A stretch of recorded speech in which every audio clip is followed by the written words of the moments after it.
Congratulations on finishing your course. That was some hard work. Now what do I do with it? Is there anyone that will house my course and help me sell it? What if I can get an entire team to help me sell my course that I worked so hard on? Have I got a discovery for you? The Great Discovery not only has a place for your course, but a network of affiliates that are eager to sell your hard-earned course creation. Want to make a little more money so you can build your course or invest in yourself? Opportunities for all this and more await you at The Great Discovery, or go to tuepodcast.net/discovery for more information. Once again, that's tuepodcast.net/discovery for more information about how to join The Great Discovery now. This is an Undiscovered Legacy production and proud member of Pod Nation Media Network. Hello, Skoob believers, and welcome to episode number 112 of the Undiscovered Entrepreneur. And it's me, Skoob, coming at you whatever device you happen to be listening on. Okay, just real quick, I have a really kind of excited announcement. I have something that I've put together, and I'm going to make the official announcement on my next podcast. But I want you to know that I've been working on something really hard, and it's coming out on my next podcast. So stay tuned for that. All right, so today's entrepreneur is a really, really good friend of mine. We've been friends for a couple of years, and I'm so glad to have him on the podcast, Gordon Firemark. Now, Gordon Firemark is a digital creative lawyer. He has lots of great experiences in the laws that we kind of don't think about in the very beginning of our entrepreneur adventure, and things we really do need to keep in mind legally when we're just getting started. Now, in this podcast, we're going to learn the critical legal mistakes that could kill your business. Gordon shares real horror stories of his practice, including a podcaster who lost his trademark after 15 years because he waited too long to protect his brilliant brand name. Don't let this be you. Listen to this and you'll know how to prevent that. Discover the prenup business strategy that saves partnerships. Find out why most business partnerships fail and how Gordon's proven framework protects co-founders from costly legal battles that can destroy both friendships and companies overnight. And we get the inside scoop on intellectual property gold mines, understanding how our creative content, customer lists, and business processes could be worth millions in intellectual property value, and learn the simple steps to lock down ownership before competitors steal your ideas.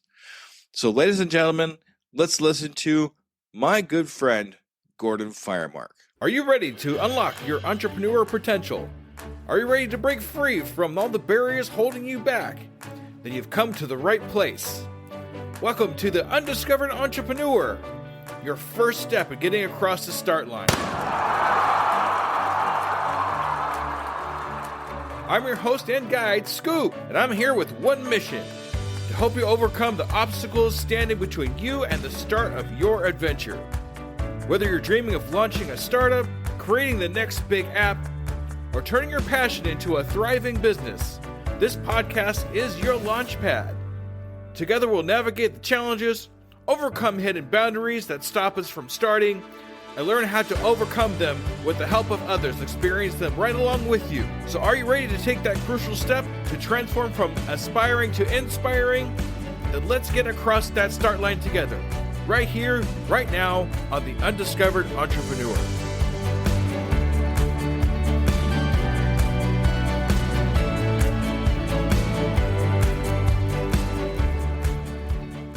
Salutations, Skoob believers, and we are here again with another amazing entrepreneur. We are talking to Gordon Firemark. We've been following each other for a little over a year now. Gordon is into the law side of entrepreneurship, specifically in podcasting, but he has a lot of great knowledge in entrepreneurship and the laws behind entrepreneurship. So, hey, Gordon, how's it going? It's going great, Skoob. Nice to be with you, man. All right. Thanks for taking your time. I know you got a busy day to be on the Undiscovered Entrepreneur. Happy to be here. All right. So I kind of have a semi-serious question to ask you right here up front, okay? Are you a Skoob believer? I believe in all things Skoob all the time. Thanks, Gordon. That's awesome. Thank you so much. I appreciate that. Let's give our Skoob believers a little bit of a background, who you are and what your entrepreneur adventure is and how it got all let's give them a little bit about how it got all started. Okay, well, as you said, I'm an attorney by trade. I started out down the path into the arts as a young kid, got very excited by live theater and always working behind the scenes doing that kind of stuff. Into college where I was going to study radio, TV, and film and come out of school and produce film and TV shows. The ugly idea of law school reared its ugly head my senior year in college. Around the time I actually finished college, got out and started working in the field, and then there was a strike. So that's when I decided to go to law school. But I've always had the spirit of creativity. I love working with creative people, and entrepreneurs are by their very nature creators, right? They create new businesses from the ground up. I speak creative, I guess is what I'm saying. I just enjoy the personalities, the work, and helping people bring a vision to life. That's what I've done. And as an entrepreneur myself, I saw as a lawyer in the practice, some people don't want to hire lawyers or can't afford to hire lawyers, but they've still got something important to say, something important to build. And so I found an opportunity. I've identified the opportunity to help those kinds of folks, podcasters, digital entrepreneurs, course creators, coaches, get the legal stuff done in their businesses for themselves with some help from me. So I've created some courses and templates and resources and things like that. And that's sort of my entrepreneurial.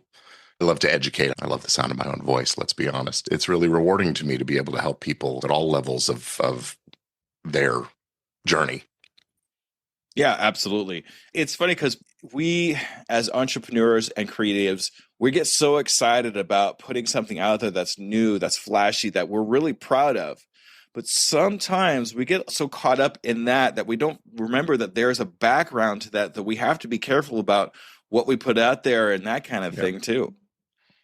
Yeah, absolutely. The legal stuff, as I sort of lump it all together, is, I think, very important. It's the difference between professionalism and amateur hobbyism, I guess you could say. If you're serious about what you're doing, whether it's a side hustle or a primary business, you have to take it seriously and do the things that serious professionals do. And for that means thinking about a business structure, maybe setting up an LLC or a corporation, or at least documenting your relationships if you have partners and co-founders, things like that. But also with your team. Everybody on the team needs to be on the same page, literally, with a contract of some sort that identifies who owns what and who is entitled to what and what's expected of them and those kinds of things. And then, of course, when you're creating, you're making intellectual property. These are tremendously valuable assets. And so few folks in the entrepreneurship world think about that stuff early enough on to really protect it and lock it down so they retain ownership. And then from there, you want to get paid. You got to have relationships with clients and customers and treat those professionally. So again, good contracts, good structures, good protocols, business-like practices. So that's kind of what I try to help folks do and get done. Right, right. So when we're making stuff, you mentioned intellectual property. Can you, just so we know what we're actually making that's intellectually property, can you kind of give us a quick definition of what that is? So when we make something, we know that this is intellectual property. Yeah. So intellectual property is a sort of an umbrella term, a category of law that addresses the protections and enforcement of rules relating to certain kinds of products of the mind. Patents covers inventions, new technologies and systems. If they're unique and not obvious, you can get some protection and hold on to the right to those things for 20 years before anybody else comes in and gets to use the same stuff. Copyright law protects the content we create, expression of the ideas that we put out into the world, whether that's in the form of a podcast episode or a video or a film or a poem, song, anything we write or create if it's original with us, we own it. And we own it for a very good long time. And that's how you can monetize your creative work, I guess you could say. Trademark law is what protects the branding, distinctive names and titles and marks for things, Coca-Cola, Diet Coke, whatever. Nobody else gets to make a cola beverage and call it Coke because it's a trademark that is owned by that company. And that's an important kind of protection that we need to think about. And then there are the secrets, the recipe for Coca-Cola, for example. It's not just an apocryphal story. They really do keep it under lock and key, and only a very small number of people know exactly how much of what goes into Coca-Cola. That's so that nobody can exactly replicate what they've done. That could be true of your customer list or processes you use in your business or all those kinds of things. So those are the four areas: trade secrets, copyrights, trademarks, patents, that are covered by this area we call intellectual property. They can be tremendously valuable for business. Fantastic. That's awesome. Good information. Thank you, Gordon. I appreciate that. Sure. So when we're looking at getting started, like a lot of my listeners are literally just getting started in their entrepreneur adventure. Mm-hmm. What should we concentrate on first legally as we're getting started? I know it kind of depends on what kind of business we're starting, but is there any kind of like starting processes we can kind of keep an eye out for? Well, I think that structure is the foundation. You're building everything else on top of it. So you want to make sure that it's stable, solid, and not going to come out from under you at the worst possible moment. So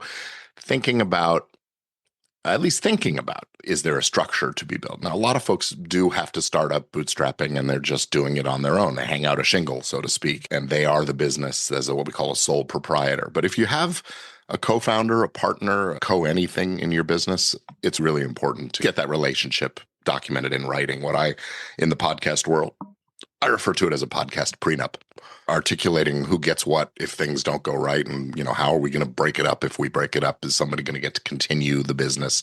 Those kinds of things, because those are the most common pitfalls with new businesses. Is people get disillusioned with how much work is involved, or they're not making enough profit from it, or whatever, and so someone wants to leave, and then it becomes a pissing match, a fight.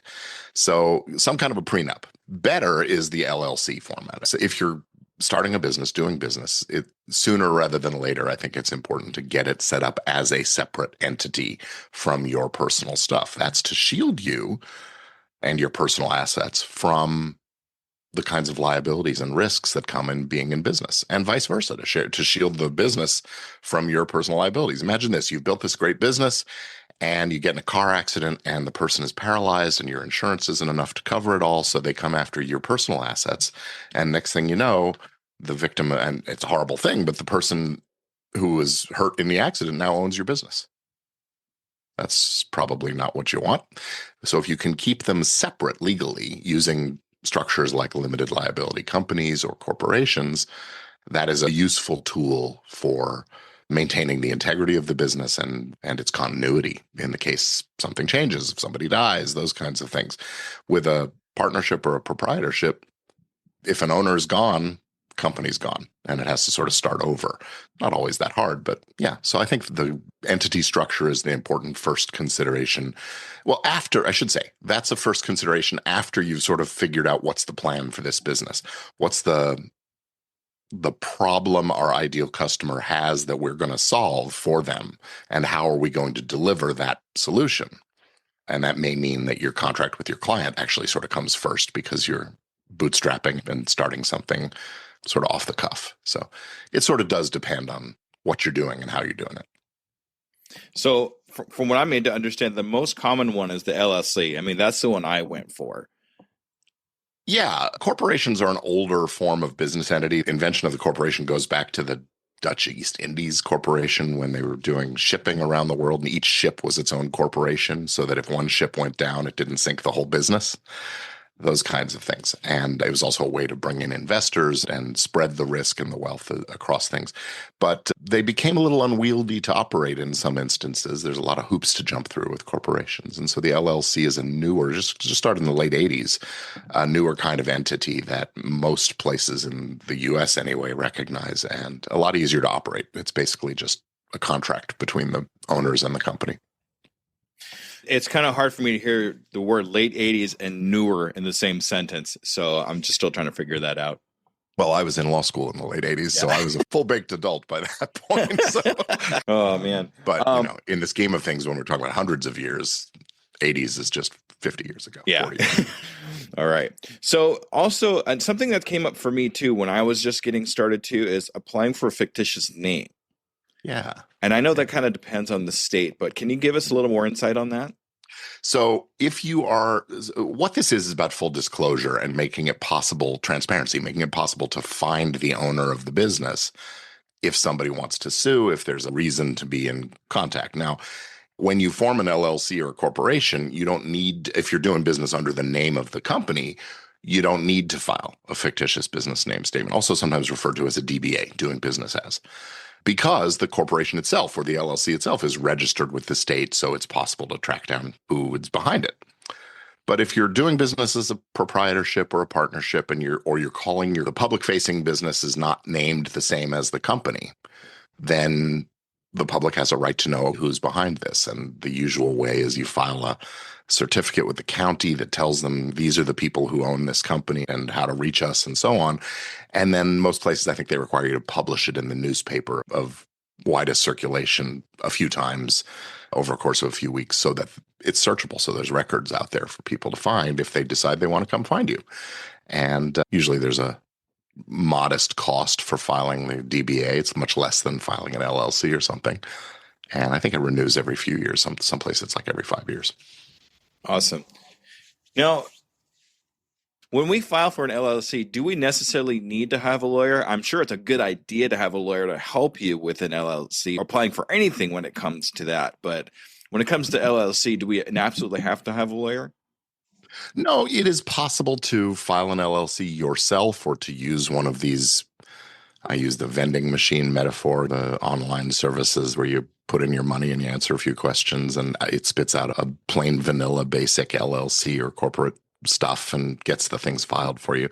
The truth is, if your company is plain vanilla, that works fine. I also say, would you stick your head in a vending machine that said haircuts $1, put your head in the, if you've got a normal, perfect head, maybe it's going to come out just fine. But if not, maybe you wind up missing an ear or something like that. That's sort of how I liken it. Having a lawyer is more about strategic thinking behind the creation of the entity. It's not just, oh, I need to form an LLC, but you want some advice and how to run things and how does it all fit into the plan. And then there's the maintenance, keeping on top of what has to be done each year for the company and those kinds of things. So as a lawyer, I'm certainly in favor of hiring lawyers to do these things, but I get it. Sometimes you have to navigate budgets and things. Yeah, exactly. Exactly. It's okay. So we have our beginnings, our starts. All right, we have our LLC put together. What would technically be our next step from there? Well, if you're running a business online, that is having websites and doing, well, certainly if you're having a website, you have to have a privacy policy on your website. So the website documents, it would sort of be the first order of business, because once you put up that website, you are out there to the public and you want to make sure that you're complying with the privacy laws that require there be a privacy policy disclosing what information you gather and what you're going to do with it and those kinds of things. But also the terms of use of your website. This is the contract between you and your visitors. And it outlines what they can and can't do with what they find on your website. And often you include disclaimers and things like that as well, saying don't rely on the information you find here without doing your due diligence, those kinds of warnings. And then the actual transaction contract, if you're selling something online in e-commerce, you have rules about how you collect payments and things like that, but also what do they get? The deliverables, and do they have a refund policy? All of those things need to be in writing, very explicitly, clearly laid out so that customers and clients know what to expect and don't come at you asking for things they shouldn't be asking for. Right, because it's all outlined there. You could just point at it and say, this is where it was at. Yeah, and oftentimes the credit card processors, if they get a complaint from a customer, they just give them their money back, pull it back out of your bank account, unless you can show them very clearly, no, they agreed to this, and I've done all of these deliverables. So you just want to be armed with as much backup for those kind of situations as you can. You know what I'd like to hear, Gordon, is a story from you about how you had to experience some of these things for yourself as you were getting started. I mean, do you have any kind of experiences you could talk about?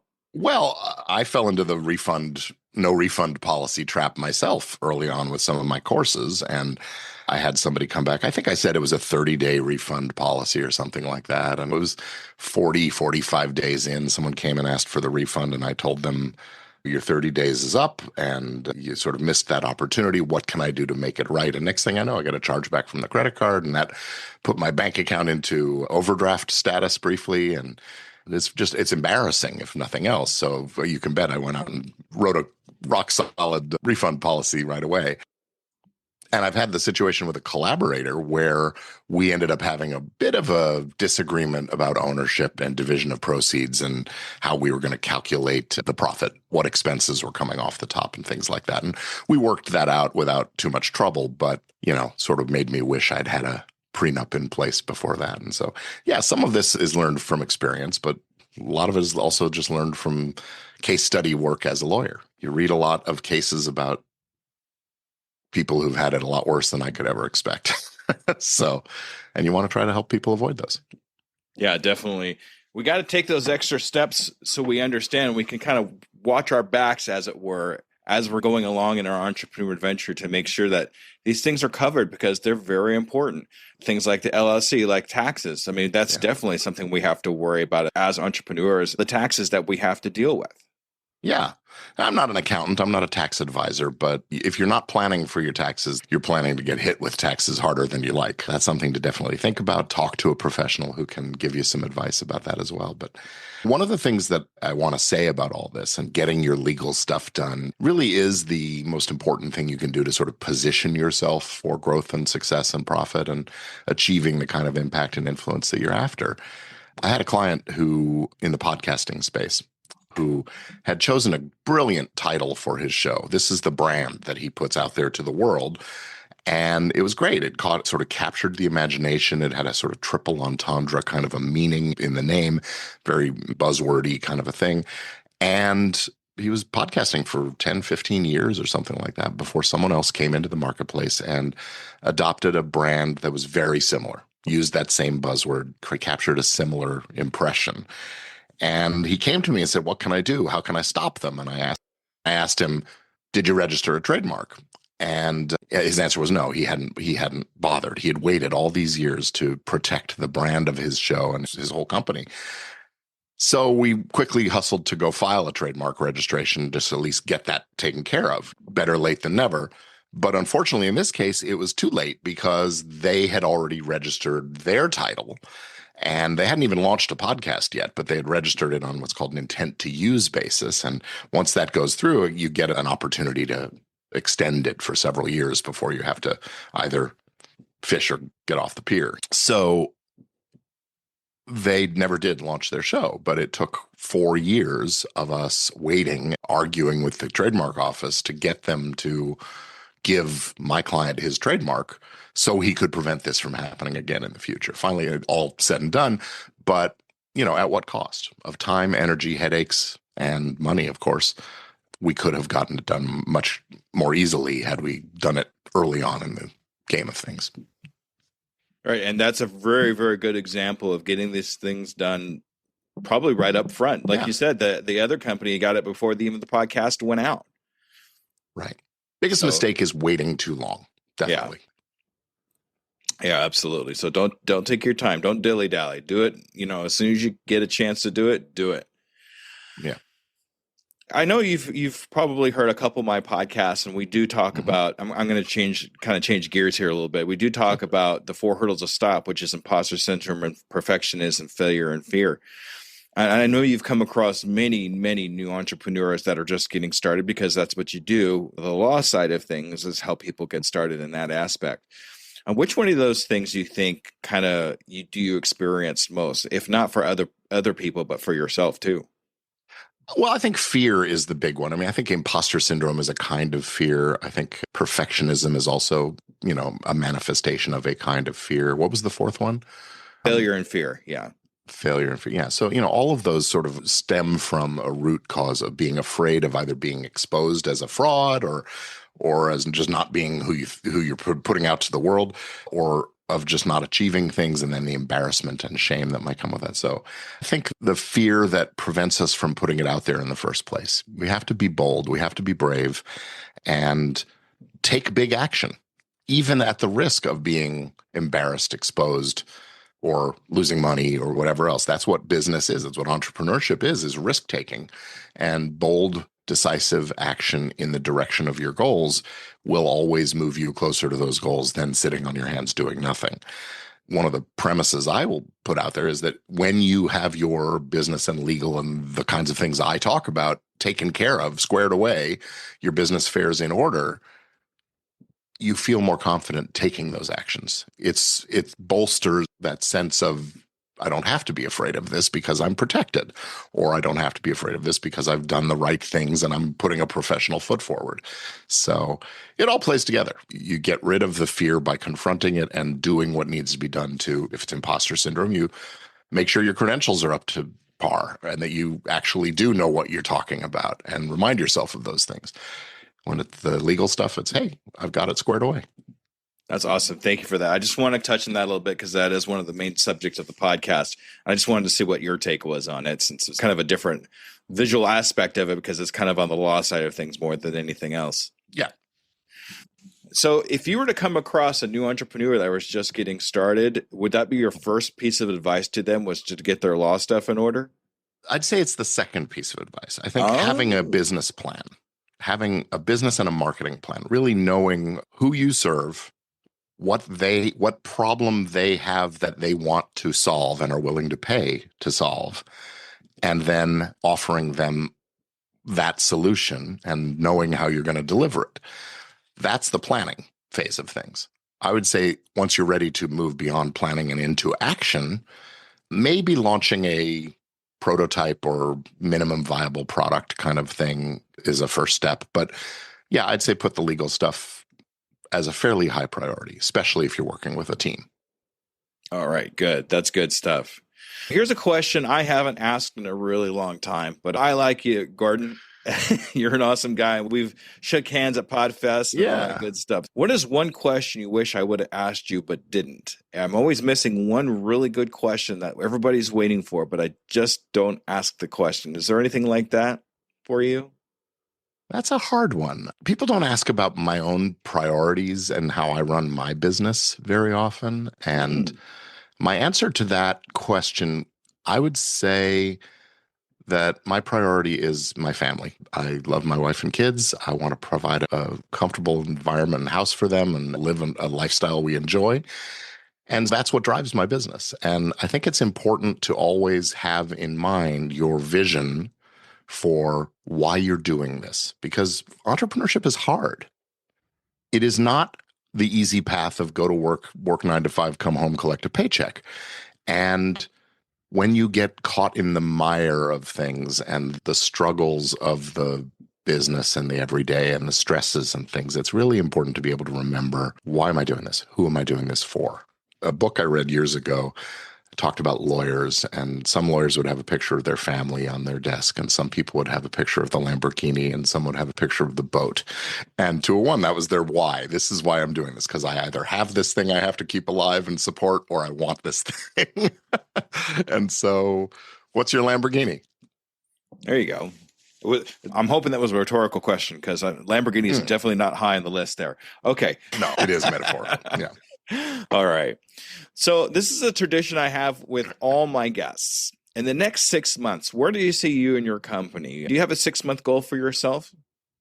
I tend to be not great at those kinds of long-term goal planning. I sit down each year, December 30th, January 1st, whatever, and I do try to write out a plan. And then most of the time it goes on a folder somewhere and I don't look at it again, probably till the 6-month mark or something like that. This year, I've actually put it in my calendar to look at it every quarter, and that helps. My next 6 months, or call it the end of this year, we're recording this on June 1st, right? So next 6-7 months, I am shifting some things around in the business. I'm revamping the messaging. I've been reading the book Build a Story Brand 2.0, Donald Miller's stuff. And it's really changing the way I think about my customers and their journey and how I pitch things. The law practice is the law practice, and it hums along and it does nicely. And I'm not doing a lot of changing in there. But in the courses and templates business, I think there's a lot more I can do to reach more people and have a message that resonates better for them. So I'm working on my end of it, on me this time around, and how I convey the message of what my business is and who it's for. Fantastic. That's good. That's really good. I've written Story Brand. I didn't know there was a 2.0. I think I've written the original one. That's a new one, yeah? I think he came out with it maybe in the last year or so, and he's now built an AI tool to help you craft your story script and those kinds of things. And oh boy, I'm going to have to definitely look at that. That's pretty cool. Yeah. All right. So, Gordon, in the next 6 months, I'd like to follow up with you with another episode just like this. And I want to curiously see how you've changed things around a little bit for yourself. Okay. Sounds like a plan. I think my main goal is to try to get more people into the top of my funnel. And so when I run the webinar or something like that, I'd like to have more people registering. A bigger number at the top means a bigger number at the bottom line. And that's sort of the goal. So That's where all this messaging works. So hold me accountable. All right. Yeah, you know we will, because you're not just accountable to me now. You're accountable to all the Skoob believers out there that listen. No pressure. Right on. All right, Gordon, this is your time to shine. This is the time. All right, this is your time to shine, Gordon. This is the time where I want you to advertise yourself. How do we get a hold of you? Where do we find you? And all that good stuff. Okay, ready, set, go.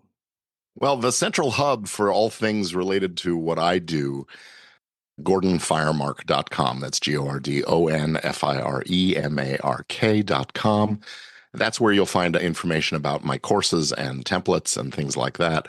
The law practice is at firemark.com, and social media, GFiremark, everywhere but Instagram, where it's Gordon Firemark. I'd love to hear from you. Reach out and let me know if there's something you're struggling with. If you have questions, I love to share my wisdom and knowledge and help folks understand all this stuff a little better. And I hope you'll check it out. All right. Gordon, this has been an absolute treat. I really enjoyed talking to you and learning. I've learned so much about you and law and all that other great stuff we've talked about. Thank you so much for taking your time out of the day. Thank you. It's been a real pleasure, Skoob. Thank you. All right. All right, Skoob believers, make sure you stay tuned for the wrap up. Okay, everybody. Thank you. Bye-bye.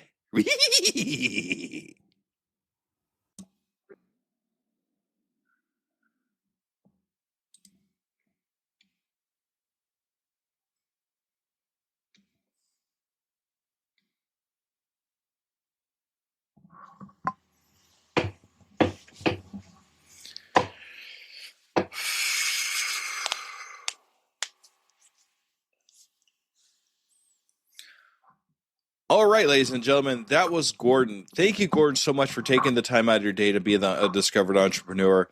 It was great getting some of that legal information that all of us can really use when we're first starting in our entrepreneur adventure. But as usual, I do have a couple of takeaways on this.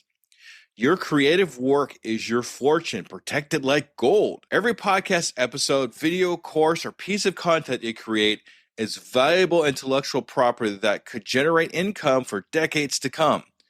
Stop giving away your future wealth by failing to secure trademarks, copyrights, and proper business structures that transform your passion into a protected, profitable empire.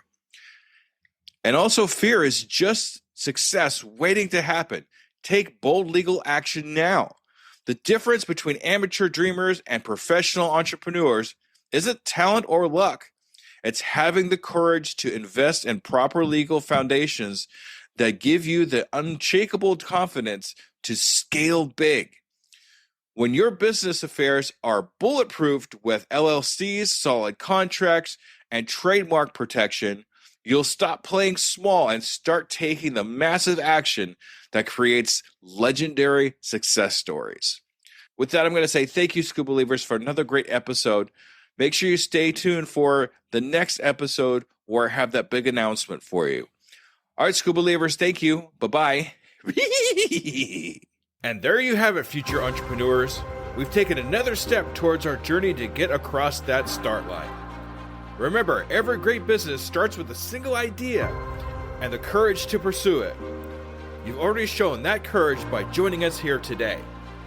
As we wrap up this episode of The Undiscovered Entrepreneur, I want to remind you that the start line isn't as far away as you might think. With each bit of knowledge you gain, each fear you face, you're getting closer to launching your dream. Until our next episode together, keep pushing, keep dreaming, and most importantly, keep taking those steps across the start line. They'll all add up to big strides in your entrepreneur adventure. This is Skoob, your guide across the start line. Remember, your future is waiting. I can, I am, I will, and I'm doing it today.